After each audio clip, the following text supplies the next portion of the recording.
Hi, I'm Mara Webster with In Creative Company, and today I'm so excited to be talking about the fantastic show Ghosts. We are joined today by executive producers and showrunners Joe Port and Joe Wiseman, along with some of my favorite ghosts from the show, cast members Brandon Scott Jones, Danielle Pinnock, Rebecca Wisocky, Asher Grodman, Devan Chandler Long, and Sheila Carrasco.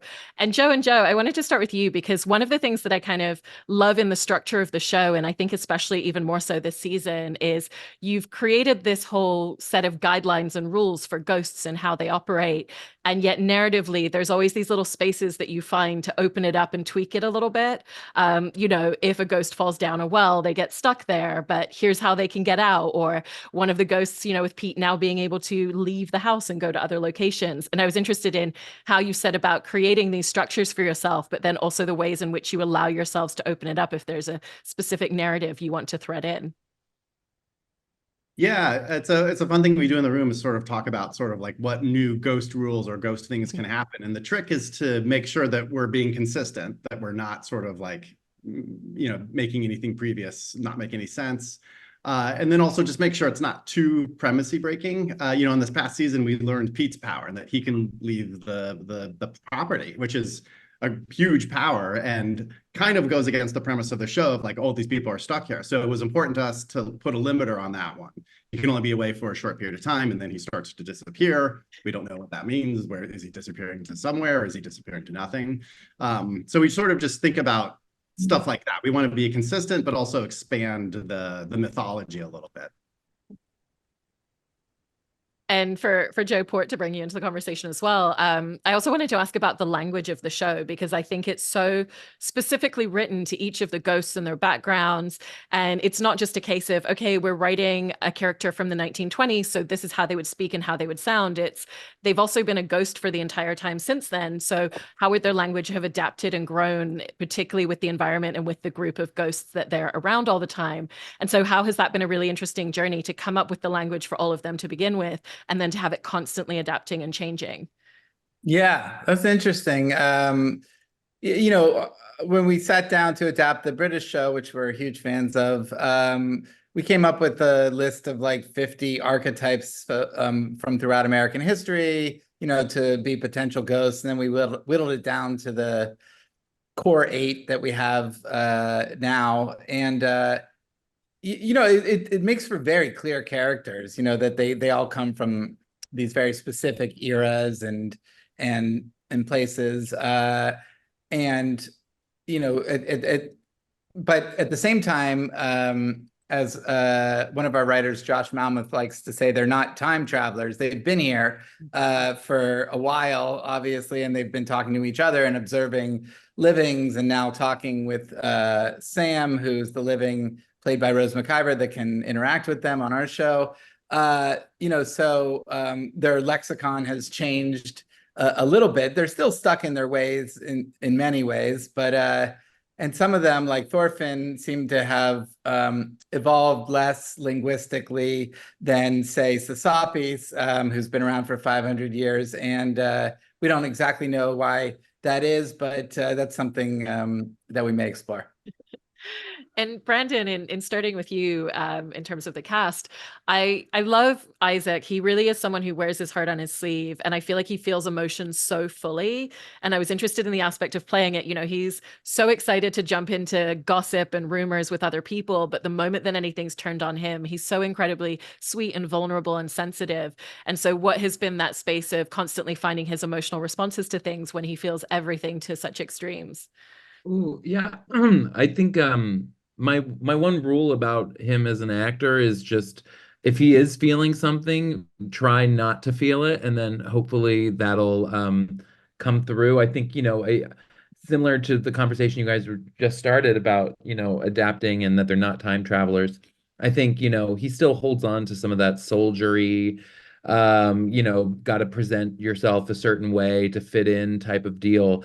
And so I think anytime he's faced with something that challenges him emotionally or challenges him mentally, or even just like, like he's not viewed in the way that he wants to be viewed, I think he's always trying to keep a stiff upper lip about it, but it's probably just exhausting.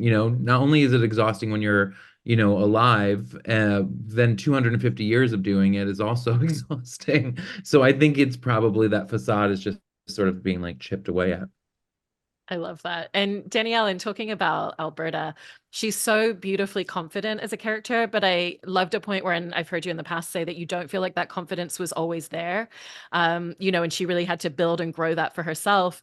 And so I was interested in just playing a character who exudes so much confidence, but knowing that it's something that she's had to give herself because the world around her didn't give it to her. And then also the spaces where sometimes it's also a way that she shields herself as well. I have to say for Alberta, it's just truly been a joy playing her on broadcast TV and breathing life into her afterlife. In a lot of these seasons, she was on the quest to find out who murdered her. And we know that she is a ham bone. You know what I mean? Like she loves the applause. She loves kind of the electricity of being a hot mess. But a lot of that really is performative. And I feel like Alberta really is masking who she truly is. And what I have loved playing is we know this woman loves the applause and on stage, but who is she backstage when she's by herself? We know that she, before she died, gave everything to her career, died young in her 30s, moved to a big city in New York City, and desperately now in her afterlife misses her family, and never really got to have the children that she wanted to have. And so to play a character who is equally, just like, comic relief and a hot mess, but also very deep in ways and very vulnerable. Alberta, in a lot of ways, there's that phrase that I see a lot on Instagram where it's like, check on your strong friends. And for me, I feel like Alberta is that for a lot of people. She will make you laugh. Sam calls on her. They watch Facebook cat videos together. She is the one that you definitely want to party with. Like if we were watching TikTok now with the Drake and Kendrick beef, Alberta would be all over it. But who really is she outside of that? And I think that's what's so exciting was even this season is her fear of really going there with Saul, who was played excellently by Lamorne Morris. And she has desires, but she also has icks, And so it's just been a dream being able to play such a complex character, such a complex Black woman who is truly a legend in the 1920s, which is such a beautiful time period for us as African Americans. And like, I just can't wait to continue playing her for seasons to come. Can't wait to watch it for seasons to come as well. And Rebecca, in talking about Hetty, I mean, you had such an incredible episode this season in finding out her past and, how she came to die. And I thought it was really beautifully handled. And I know that Joe and Joe talked to you about month before shooting it and kind of came to you with, this is the backstory that we're giving her, and that you really wanted to handle it with a lot of sensitivity and care and spoke with mental health professionals as part of your research. But there's something I've heard you say that you didn't want it to be something that landed her in a place of shame.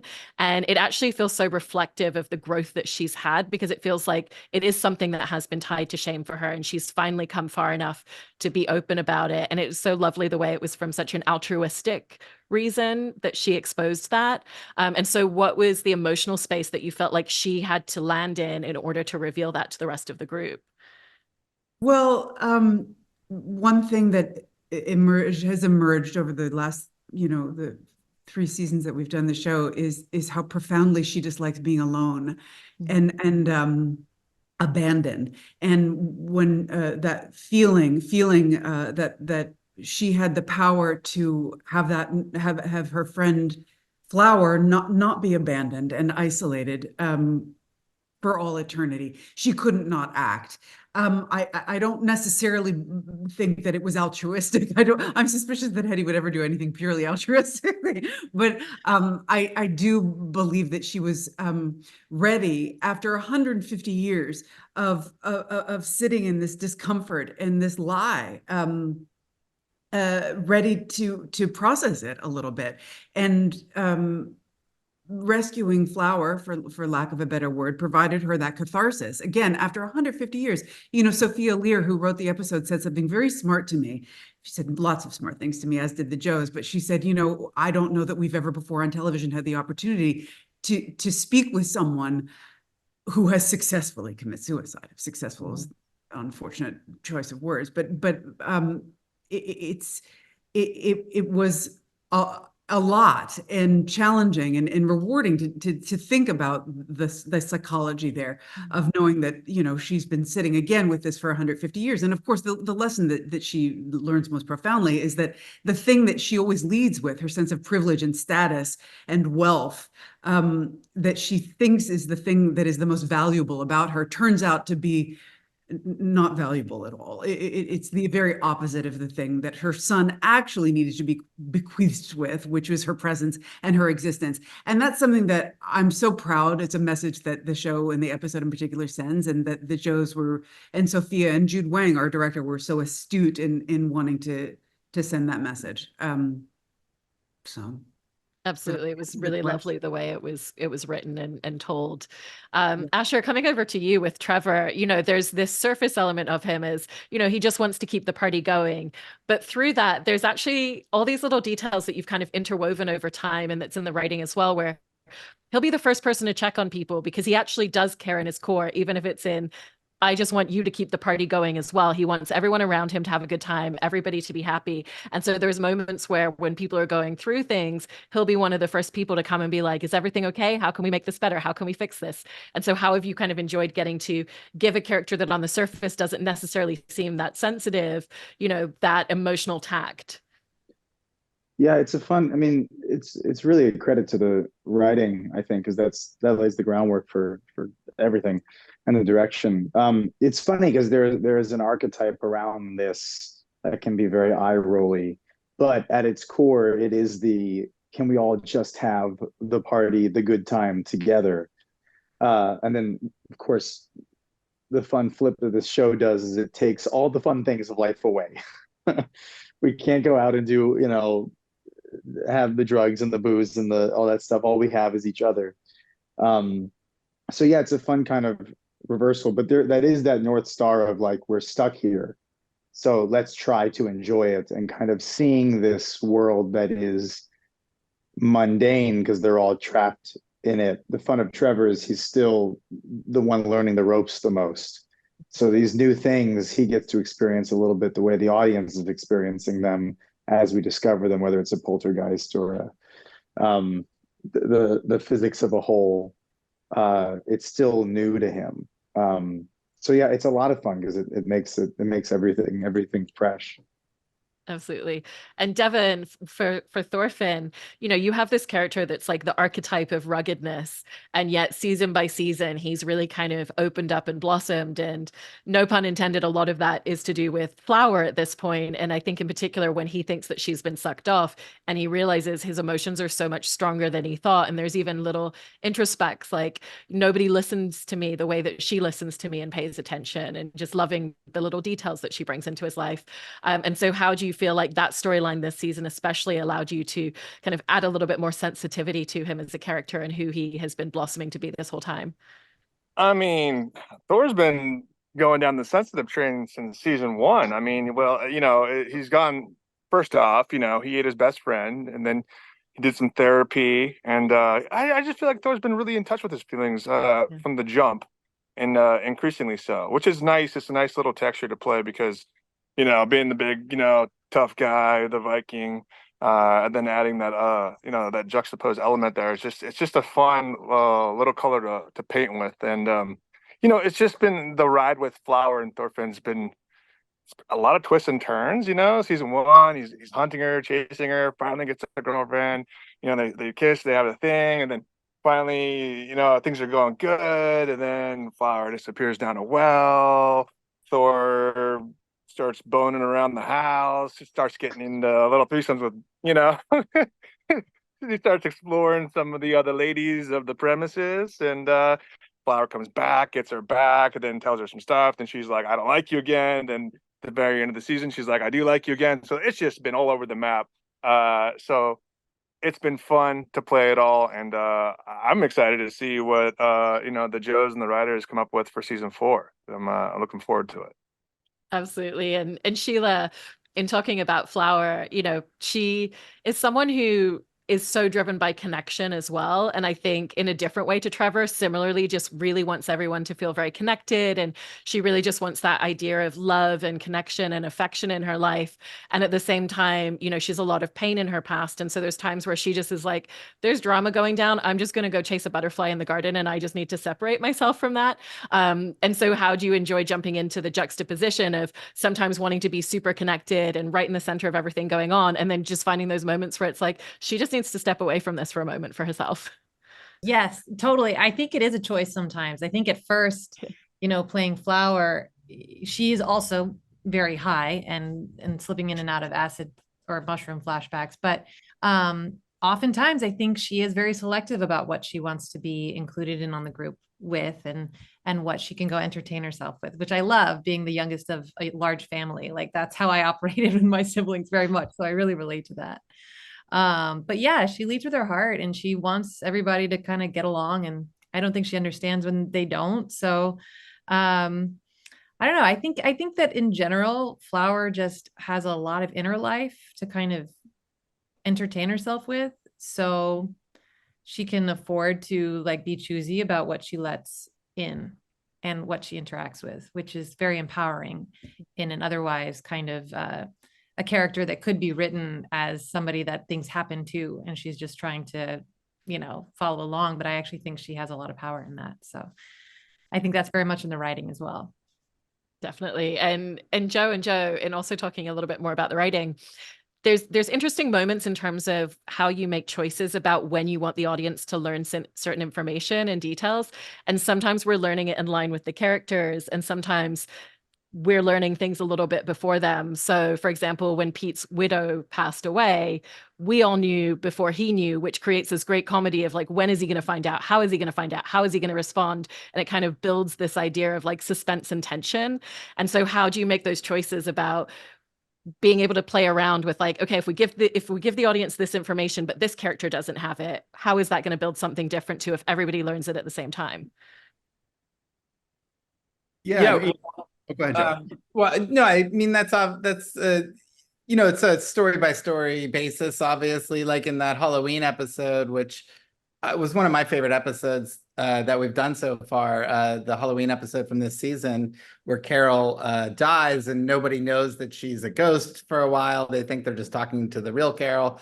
Obviously, if Pete had found out she was a ghost, that would have like, you know, ended the misunderstanding for Sam. So we wanted to hold that for as long as possible. And also Carol, if she'd seen Pete at the party, then would have realized that she wasn't just seeing a bunch of people in Halloween costumes, because one would have been her late husband.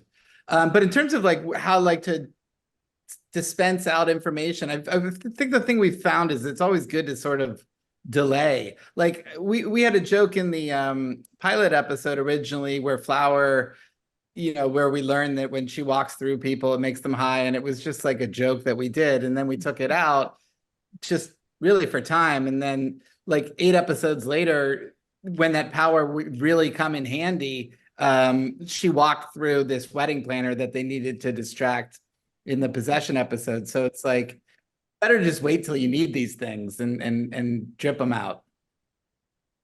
Is that the same for you, Joe?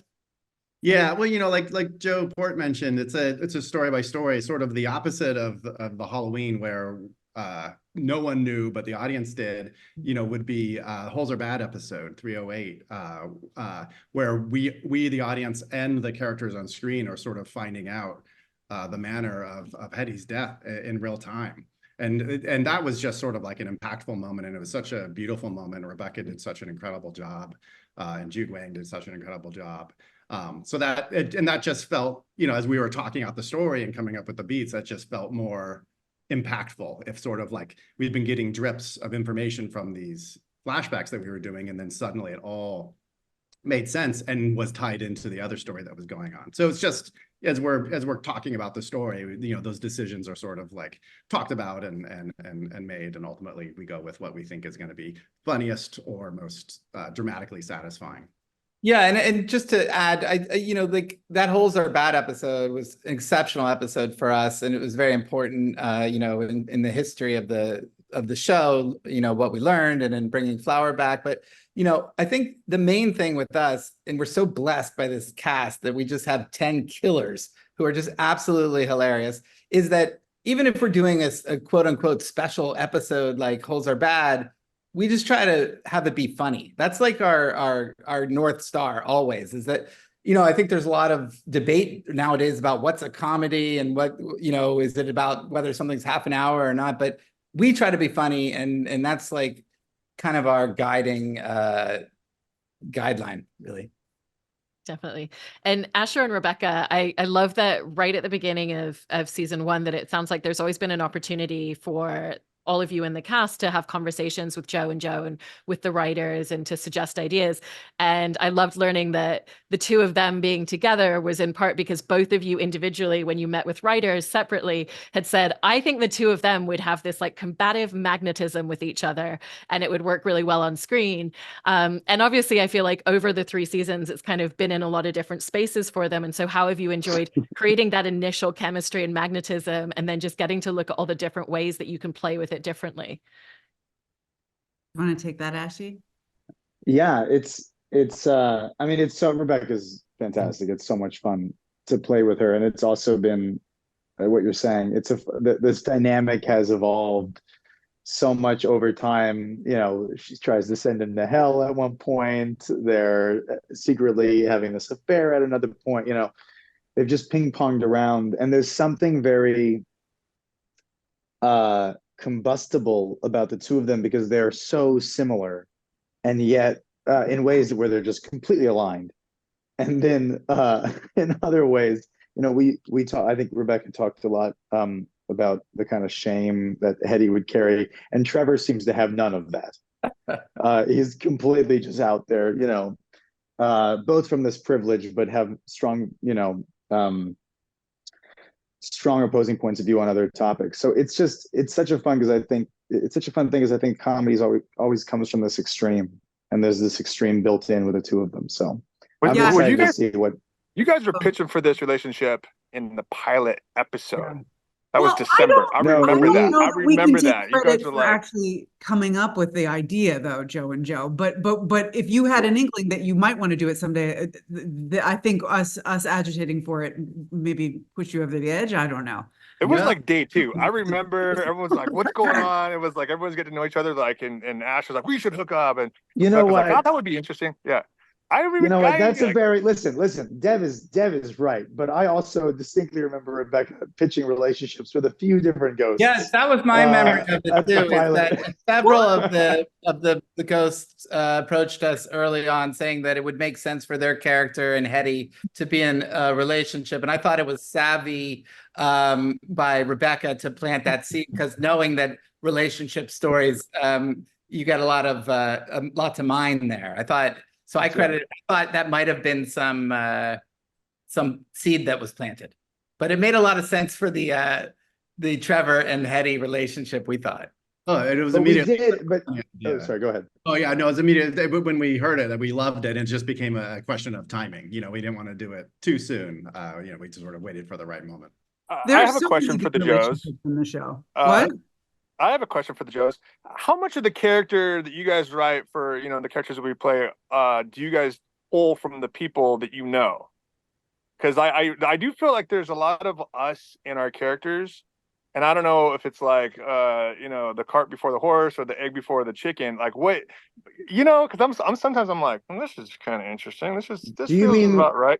I remember you guys wrote an episode where like Rose was eating like a block of butter out of the refrigerator, and I do that sometimes, and I was like, That's very weird. You do that? It is weird, but I get so hungry sometimes. I need fuel, and I remember the week before I saw that episode in the writing, I was eating butter, and I was like, this is some weird shit, dude. So what's going on? You guys got hidden cameras? Oh, he's on to us. Well, I mean, I think that. Yeah, when you write a script, like you're just trying to like I said, we were trying to come up with archetypes, but and then we went to cast it, and each of these people that you see here, they came in and they were like really the singular person that would play that part, like in the casting process. That's what's interesting about casting is like you can see 100 people and you only need one person to be right. And then once you go with that person, they really bring a lot to it. And all these people, they inform the characters a lot. We didn't know this thing about Devan eating butter, but but we do take, I mean, you know, they give us a lot of thoughts and ideas, and just their, you know, their being informs their character a lot too. Yeah, I mean, we love... Isaac and Hetty are best friends, and then, you know, Isaac and Rebecca and Brandon, they love doing dinners. You know, they play Scrabble nights. There's, you know, hey, I think there's a lot. Absolutely. No, and you know, everyone in the cast knows their characters so well and lives in them so long. So Joe and I love talking to the cast and getting perspectives. You know, people who look out that point of view of that character for hours and hours a day will point out things that we may not be thinking of as we're sort of like trying to craft. So it's a wonderful resource for us to talk to as we're you're talking about like the wiretaps. Is that the resource you're talking about? The nanny cams that we now have in your house. Yes, all that.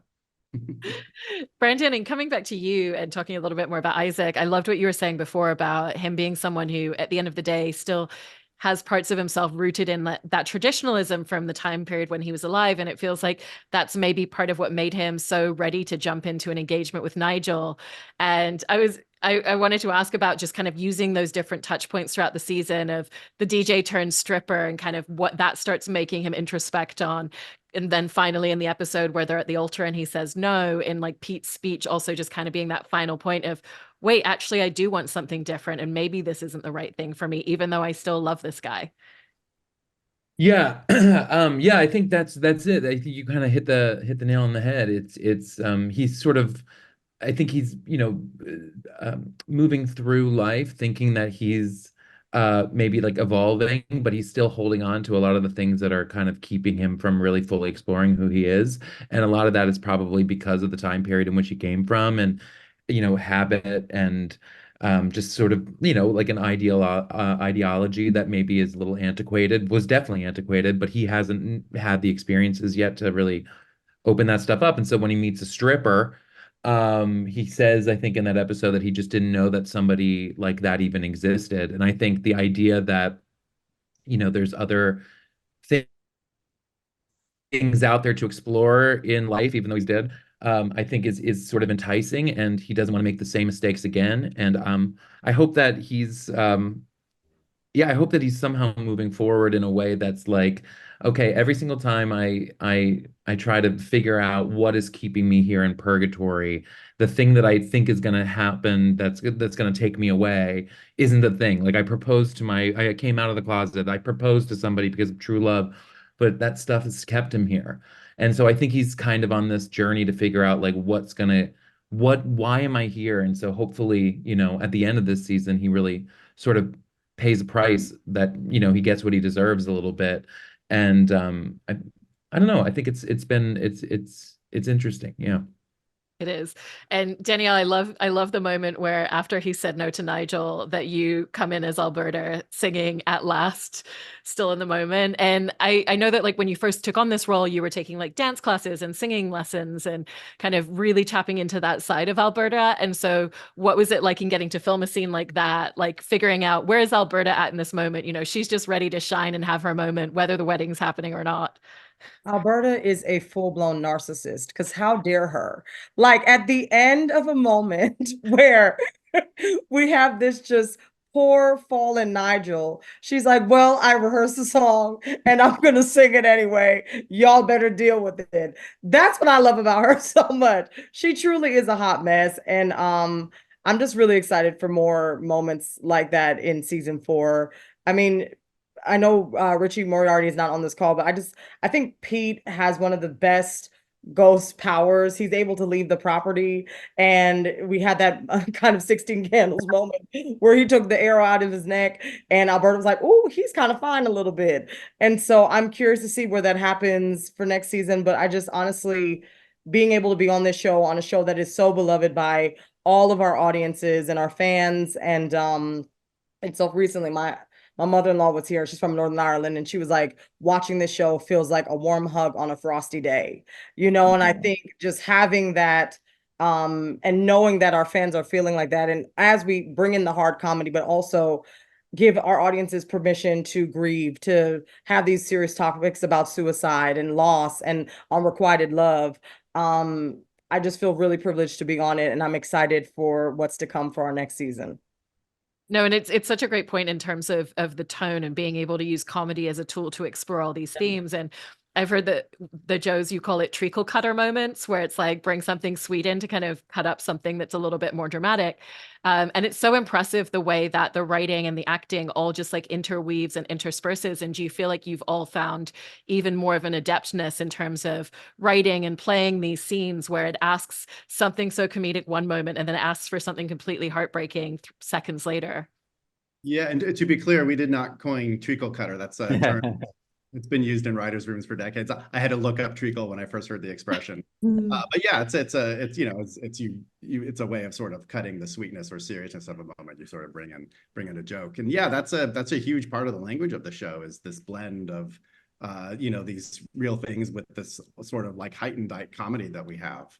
And it's always a balance. We always we go over stuff as we're coming up with stories, and as we're writing, and then as we're editing, and as we're shooting it on stage, to sort of try strike the balance and make it satisfying. And I'm unapologetic that we've made a sort of very positive show as well. I know sometimes it's things can be dark, which is a great a valid choice as well. But I just like that ultimately we are a very sort of like positive show that is hard funny, but has a positive outlook on life and afterlife.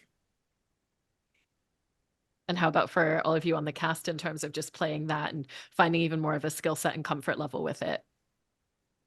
So much of the funny and the darker, more dramatic moments, they come from the same place. I mean, people ask me a lot about this, the Holes Are Bad episode in particular, like, how do you balance such weighty material and such a dramatic situation and then having a funny moment? To me, it's kind of the same thing. So much of our show is just based on these characters from these different periods of time with these different blind spots, embracing their own perception of their truth at any given moment fiercely. I mean,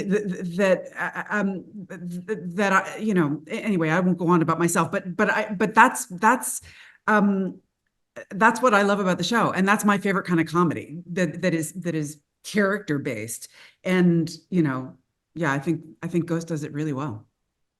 I think there's also because we're sitting on the subject matter, it's a show about death to a degree, which is a dark and very existential thing, but we are a bunch of Muppets running around this this mansion, and the audience always knows more than we do because they know where the world ended up and we're all kind of stuck in the past. So it's kind of like a very I've heard what Danielle is saying a lot from fans, like it feels like a warm hug, where we're kind of touching on hard topics, but we're doing so in a way that is really comforting.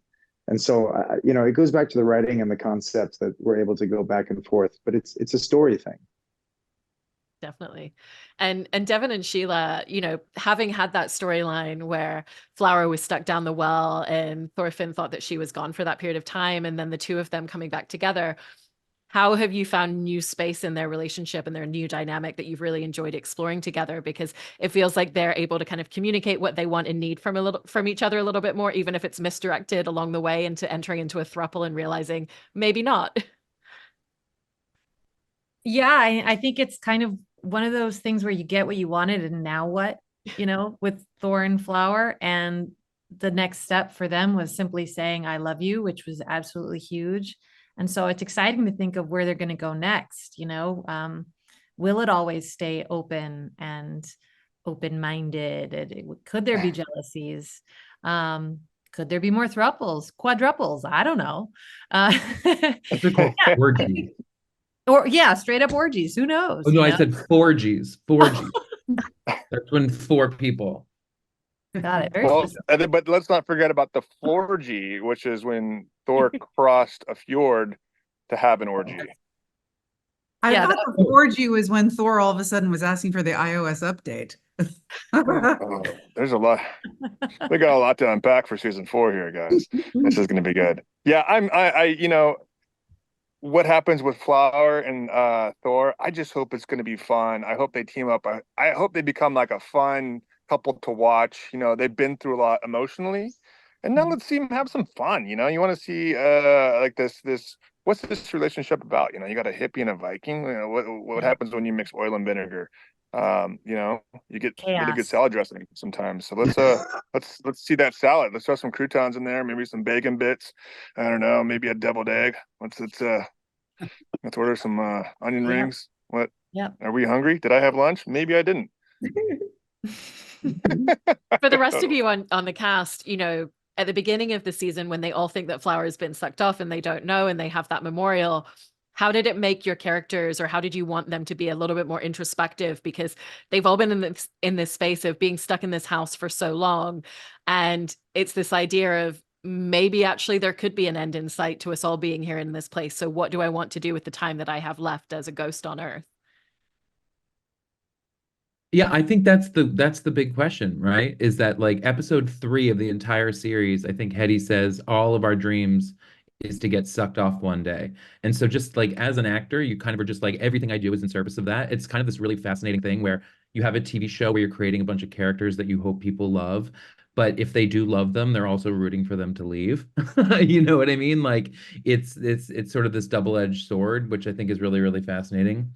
And I think when you have that, you see what, you know, oh, well, what, you know, you must have wondered what did Flower do? I think even Hetty has another joke and Alberta has a joke when that first episode this season of like, I solved my murder. What more do I have to do? Or something, right? And then I too. And then, yeah, I think Hetty was right on the heels. And I think like that's so interesting to me.